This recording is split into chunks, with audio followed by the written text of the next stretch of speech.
As Pope Francis nears the final chapter of his historic papacy, the eyes of the world quietly turn to a select group of cardinals, men whose lives, faith, and leadership could shape the future of the Catholic Church. 1.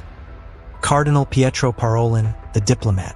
Born in 1955 in Schiavon, a small town in northern Italy, Pietro Parolin was the son of a hardware store manager and a deeply devout mother.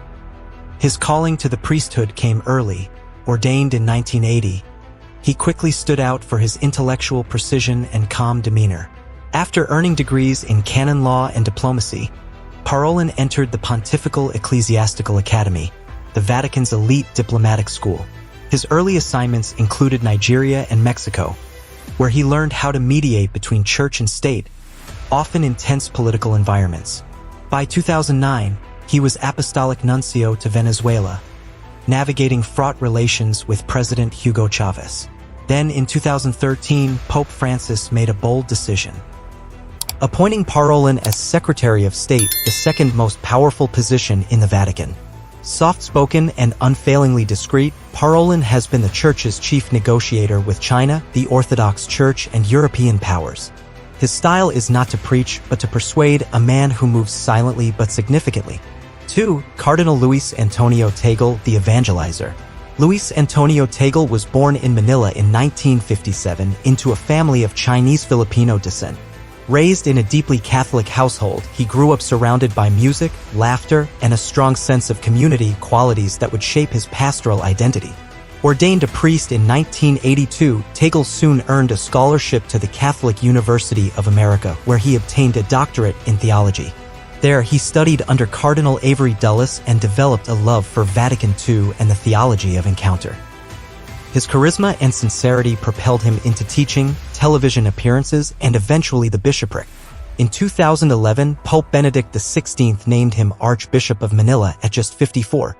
His warm presence, tearful homilies, and ability to speak plainly about faith made him beloved in the Philippines and far beyond. In 2012, he was elevated to Cardinal. 7 years later, he was called to Rome to lead the Church's missionary efforts as head of the dicastery for evangelization. Today, Tagle is one of the most visible Asian leaders in the Church, often called the Asian Francis. His global appeal, humility, and theological grounding make him a strong voice for the Church in the global South. 3. Cardinal Matteo Zuppi, the shepherd. Matteo Zuppi was born in Rome in 1955 into a large, lively Catholic family. As a young man, he joined the Sant'Egidio community, a lay movement known for its service to the poor and peacemaking across continents. Ordained in 1981, Zuppi worked tirelessly among the poor in Rome's rougher neighborhoods. Fluent in several languages and emotionally grounded, he was instrumental in brokering peace in Mozambique during its civil war, a mission that earned him international respect. In 2012, he was appointed Auxiliary Bishop of Rome. 3 years later, Pope Francis named him Archbishop of Bologna. His approach? Simple: accompany, listen, heal. Zuppi speaks of a church with open arms, one that does not condemn but embraces. As president of the Italian Bishops' Conference, he is now one of Italy's most influential clerics, a trusted voice of Pope Francis' pastoral vision. Calm but firm, traditional in heart but open in mind, Zuppi embodies a compassionate, street-level Catholicism. 4. Cardinal Peter Turkson, the justice voice. Born in 1948 in Wasan Suda, Ghana, Peter Turkson was the sixth of 10 children in a family of modest means. His mother sold produce in the market. From these humble beginnings, Turkson rose to become one of Africa's most respected Catholic voices. He was ordained in 1975 and earned degrees from both St. Anthony-on-Hudson in New York and the Pontifical Biblical Institute in Rome. In 1992, he became Archbishop of Cape Coast, the youngest in the country's history. Cardinal Turkson gained international prominence for his bold speeches on economic inequality, ecological justice, and African dignity. In 2009, Pope Benedict appointed him head of the Pontifical Council for Justice and Peace. Later, Pope Francis tasked him with leading the dicastery for promoting integral human development. Turkson was a key contributor to Laudato Si', the Pope's encyclical on the environment. His voice is prophetic, often challenging Western complacency and economic injustice. He remains a powerful figure for those who seek a more just and equitable global church. 5. Cardinal Jean-Claude Hollerich, S.J., the intellectual reformer. Jean-Claude Hollerich was born in 1958 in Differdange, Luxembourg. A quiet, bookish child, he joined the Jesuits in 1981 and was ordained in 1990. But his story quickly turned east to Japan.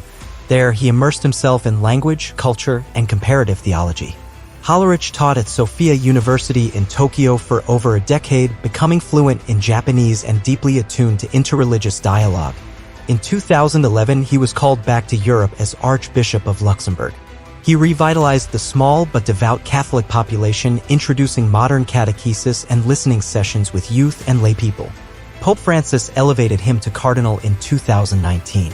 He now serves as the Relator General of the Synod on Synodality, a global consultation process reimagining church governance. Thoughtful, inclusive, and deeply Jesuit, Hollerich is not afraid of theological tension. He urges the Church to confront hard questions. Not to change the gospel, but to understand how it speaks today. 5 men, 5 stories, each born in a different place, each shaped by different struggles, yet all drawn by the same call: to serve the Church in a time of uncertainty and change. Whether diplomat, missionary, shepherd, prophet, or reformer, each of these Papabili reflects a facet of the Church's soul. The question is not simply, who will be the next pope, but rather, what kind of church will he be asked to lead? Fade out to silence over the image of the Sistine Chapel. If you found these stories insightful, don't forget to like, subscribe, and share this documentary. Let's bring thoughtful conversations about the Church's future to more people around the world. Who do you believe is best suited to lead the Church next? Let us know in the comments. We read everyone.